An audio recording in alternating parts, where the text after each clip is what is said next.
Close your eyes. Take a breath. Tonight we're walking through a city morning together, in English. No explanations. No tests. Just slow, clear English and a city waking up.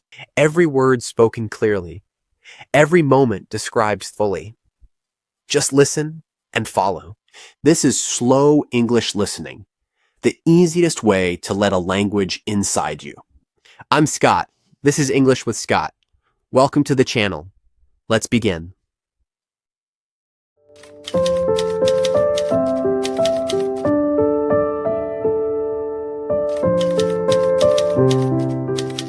Close your eyes for a moment. Take a breath. We're going to slow down tonight. We're going to walk through a city morning together. Just listen. Just follow. Just let the English come to you. It's early, just after 6 in the morning. The city is waking up. Not all at once, slowly. The streets are quiet but not empty. A few people walking dogs. A delivery truck parked on the corner. A woman in a coat, coffee in hand, heading somewhere. The light is pale and soft. It hasn't hardened yet. Everything it touches looks a little gentler than it really is. The shadows are long. The colors are muted. Muted colors, like someone turned the brightness down. Not gray, just quiet, waiting. You step outside. The air hits you immediately. Cool, a little sharp. You feel it in your chest. You breathe in, hold it for a moment, then out, slowly. And you start walking. The pavement is still wet from last night. Your footsteps make a soft sound against the damp stone. You pass a row of shuttered shops. Metal shutters pulled down, padlocks in place. The city has a different face when the shops are closed. More honest somehow, less dressed up. A cat sits on a doorstep, watching you, completely unbothered by the world. You stop for a moment and look back at it. It blinks once, then looks away. You keep walking. At the end of the street, a man is hosing down the pavement. The water spreads out in a thin sheet across the stone, catching the early light, turning the street into something like a mirror. You walk around the edge of it carefully, looking down at the sky reflected in the water at your feet.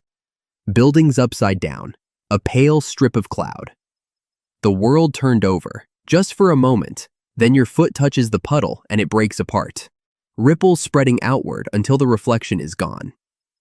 You turn the corner and the smell finds you before the street does. Bread, warm and yeasty and impossibly good at this hour. A bakery, the only open door on the block. Light spilling out onto the pavement. The sound of something metallic being moved around inside. You slow down. You can't help it. You look through the window. A woman in a white apron is pulling a tray from the oven. She moves without rushing, without looking up.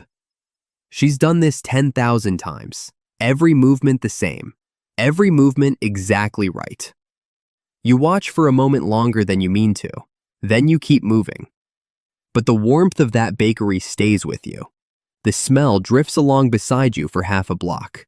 Then it fades, and the cool morning air is back.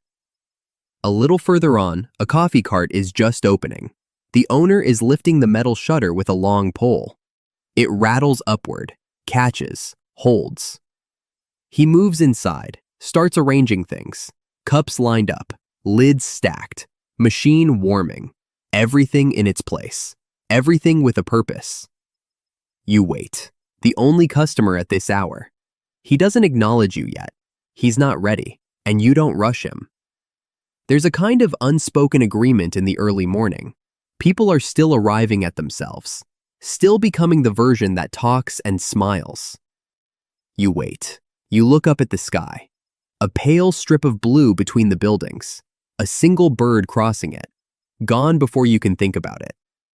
He looks up, nods. You order. Just a simple coffee. No fuss. He nods again, turns to the machine. The sound of it fills the quiet street.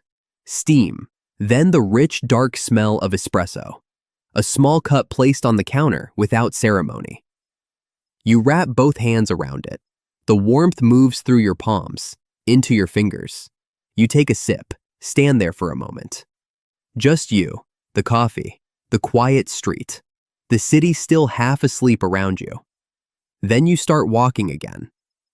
The streets are filling now, gradually. More footsteps, more voices. The occasional bicycle, a tram somewhere nearby, its bell ringing twice. You pass a flower stall being set up, buckets of flowers being lifted from a van and placed in rows. Roses, sunflowers, something purple you don't know the name of. The seller is working fast but carefully, each bucket placed just so, each arrangement considered. Flowers at 6 in the morning feel like a small miracle. Color in all this gray and blue, life insisting on itself. You pass a newsstand, papers folded and stacked, headlines you don't stop to read. The world can wait. You turn down a narrower street, older buildings here, stone facades with carved details at the tops, faces, leaves, geometric patterns worn smooth by decades of rain. You tip your head back and look up. Most people never look up in cities, but up is where the old things are. The ornate bits, the carvings, the forgotten details. The whole history of the building written in stone above the shop fronts. You keep walking. Your coffee is almost gone. A school somewhere nearby. Children arriving in ones and twos. Bags bigger than they are. Voices carrying down the street. You smile without thinking about it. The city is fully awake now. The in-between time is over. The day has arrived and claimed everything. You reach a small square, benches around the edges, a fountain in the center, pigeons on the cobblestones, walking with great seriousness. You sit on a bench, finish the last of your coffee, set the empty cup down beside you. You watch the square fill up. A man reading a newspaper folded into quarters. 2 women talking, one of them laughing with her whole face. A boy kicking a stone along the ground as he walks. Each one with a whole life behind them, a whole life ahead. The fountain starts running, water over stone, a low, continuous sound. It doesn't compete with the noise of the city, it just exists alongside it. You sit with it for a moment, the water, the voices, the pigeons, the light. All of it happening at once, all of it ordinary, all of it enough. You stand up, stretch, look around the square one more time. Then you start heading back, slowly, no rush, the way you came. Past the flower stall, fuller now with morning light on it. Past the coffee cart, a small queue forming. Past the bakery, the smell fainter now, but still there. Past the wet pavement, drying at the edges. Past the shuttered shops, some of them opening now, shutters rolling up, keys turning, lights coming on inside. The city becoming itself again, the way it does every morning, without announcement, without ceremony. You reach your door. You stand outside it for a moment, the street behind you, the day ahead. You take one more breath of the morning air, cool still, but warming at the edges now. Then you go in. Thank you for walking with me this morning. I'll see you in the next one.